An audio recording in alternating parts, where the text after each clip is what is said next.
ফজর, আসর ও এশার ফরজ নামাজের ক্ষেত্রে প্রথম 2 রাকাত জোরে পড়া হয়, কিন্তু জোহর ও আসরের নামাজের সময় সূরা নীরবে পড়া হয় কেন? এই প্রশ্নের উত্তর হলো, আল্লাহ রাব্বুল আলামিন কেন আমাদেরকে কোন কাজটি করতে বলেছেন, কেন কোন কাজ নিষেধ করেছেন, সেটার সত্যিকারের উত্তর আল্লাহ তাআলা ভালো জানেন। আমি সৃষ্টি হয়ে যদি আল্লাহর সমস্ত আদেশ নিষেধের যৌক্তিকতা, যথার্থতা আমার বুঝে যেতে হয়, তাহলে আল্লাহ নির্দেশ কিভাবে হলো?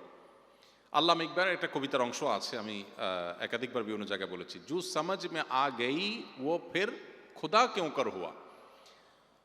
যার সমস্ত নির্দেশের যৌক্তিকতা আপনি রপ্ত করে ফেলতে পেরেছেন, ক্যাপচার করে ফেলতে পেরেছেন, তাহলে তিনি আবার আল্লাহ হলেন কিভাবে?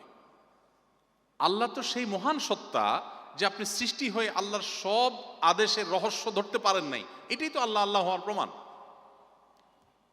যদি আপনি সবকিছু আপনার বিবেক দিয়ে রপ্ত করে ফেলতে পারেন, দেন আপনি বলেন যে আমার বিশ্বাসে আসলে, বুঝে আসলে তারপর আমি মানবো, তাহলে আপনি আল্লাহর গোলাম না, আপনি আপনার বুঝের গোলাম। আপনি একজন সাধারণ কর্মচারী হলে কোথাও সেই প্রতিষ্ঠানের মালিকের অনেক কাজের যৌক্তিকতা, অনেক কাজের রহস্য, অনেক তার যোগ বিয়োগের ফল আপনি জানেন না, কারণ আপনি একজন সাধারণ কর্মী। সেখানে সৃষ্টি হয়ে আপনি স্রষ্টার সমস্ত কাজের তত্ত্ব, রহস্য আপনাকে বুঝে ফেলতে হবে, নট নেসেসারি, না বোঝাটাই বরং স্বাভাবিক।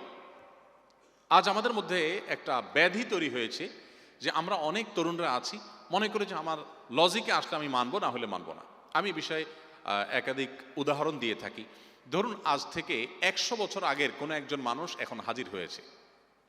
শুধু বোঝার স্বার্থে আমরা বলছি যে ধরুন একজন মানুষ 100 বছর আগে পৃথিবীতে ছিলেন, তিনি হঠাৎ এখন হাজির হয়েছেন, কোনোভাবে হাজির হলেন।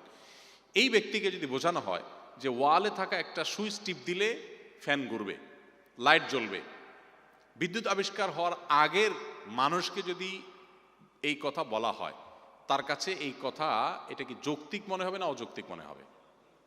আসলে কি সেটা অযৌক্তিক? কিন্তু তার কাছে অযৌক্তিক মনে হচ্ছে কেন? কারণ তিনি এই বিদ্যুতের টেকনোলজি সম্পর্কে ধারণা রাখেন না। তো 100 বছরের গ্যাপ হওয়ার কারণে বা 200 বছরের গ্যাপ হওয়ার কারণে তিনি একটা টেকনোলজি সম্পর্কে ধারণা না থাকার কারণে তার কাছে এটা অযৌক্তিক মনে হচ্ছে। ঠিক একইভাবে আপনি সৃষ্টি হয়ে স্রষ্টার কোনো টেকনোলজি, স্রষ্টার কোনো কাজের রহস্য আপনার বুঝে আসছে না, আপনি বলছেন না, তাহলে আমি এটা কেন মানব? বিষয়টা অনেকটা এরকম।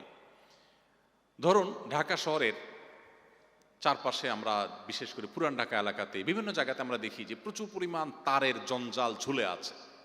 কোনো এক ভদ্রলোক যিনি বিদ্যুৎ সম্পর্কে ধারণা নেই, ও যে 100 বা 150 বছর আগে বিদ্যুৎ আবিষ্কারের আগে পৃথিবীতে ছিলেন, এরকম একজন মানুষ আসলেন। হঠাৎ তিনি এসে দেখলেন যে এত সুন্দর শহর, সবকিছু পরিপাটি, বাট মাথার উপরে যে তারগুলো ঝুলে আছে রাস্তার বিভিন্ন পিলার ধরে, খুব বিশ্রী দেখা যাচ্ছে। তিনি এগুলোর সব জঞ্জাল সরানোর ব্যবস্থা করলেন। খুব ভালো করে এগুলোকে একদম ছিঁড়ে কেটে একেবারে পরিচ্ছন্ন করে ফেললেন। এর ফলশ্রুতিতে দেখা গেল হসপিটালে যে সমস্ত পেশেন্ট আইসিইউতে ছিল সব মরে সাফ হয়ে গেছে, কারণ বিদ্যুৎ ডিসকানেক্ট হয়ে গেছে। তখন এই ভদ্রলোককে ডেকে যদি মৃত্যুদণ্ড দেওয়া হয়, শাস্তি দেওয়া হয়, সে বলবে আমি তো ভালো কিছু করতে গেছি ভাই, তোমাদের শহরটাকে পরিষ্কার করতে গেছি, আমাকে কেন শাস্তি দিবা? এই ভদ্রলোক বিদ্যুতের টেকনোলজি না বোঝার কারণে তার কাছে যেটাকে ভালো মনে হচ্ছে, বাহ্যিক দৃষ্টিতে খুব লজিক্যাল, একটা জঞ্জাট পরিষ্কার করেছেন, বাট সেটা ইললজিক্যাল, সেটা আসলে অযৌক্তিক। কেন? কারণ সে টেকনোলজি বুঝে না, এই জন্য তার কাছে ওই লজিকটা বুঝে আসছে না। তো সৃষ্টি হয়ে স্রষ্টার সমস্ত আদেশগুলো আমাকে বুঝে ফেলতে হবে, এটা নট নেসেসারি। না বুঝে আসাটা বরং অনেক ক্ষেত্রে স্বাভাবিক। এই উত্তরটা হলো মূল উত্তর। এবার আসেন, জোহরে এবং আসরে কেন আমরা আস্তে বা নীরবে নামাজে কেরাত পড়ি, আর মাগরিবে, এশায় বা ফজরে কেন আমরা সরবে পড়ি? তো এই সম্পর্কে অনেক ওলামা একরামগণ অনেক উত্তর দিয়েছেন। এর মধ্যে একটা উত্তর হলো যে দিনের বেলায় মানুষ কোলাহলে থাকে, কাজে ব্যস্ত থাকে, ব্যবসা বাণিজ্যে থাকে, এই কারণে মানুষের মনোযোগ ধরে রাখাটা ডিফিকাল্ট হয়।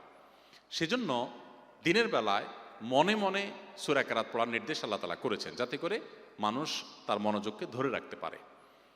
এবং নীরবে যে কোনো কিছু পাঠ করলে তুলনামূলকভাবে মনোসংযোগ ধরে রাখা সহজ।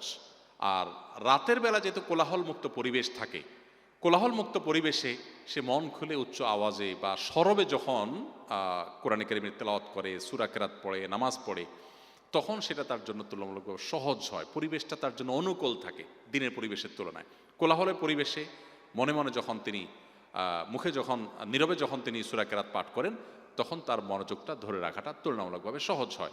এই কারণে দিনে আস্তে পড়তে বলা হয়েছে, রাতের নামাজগুলোতে জোরে পড়তে বলা হয়েছে। এটা একটা উত্তর, আরও বহু উত্তরের জন্য আছে, কিন্তু প্রধান এবং সবচেয়ে বড় উত্তর হলো যে আল্লাহ এবং তার রাসূল সাল্লাল্লাহু আলাইহি ওয়াসাল্লাম কোনো কাজ করতে নির্দেশ করলে সেটা আমার বুঝে আসুক আর না আসুক, সেটা অবশ্যই যৌক্তিক।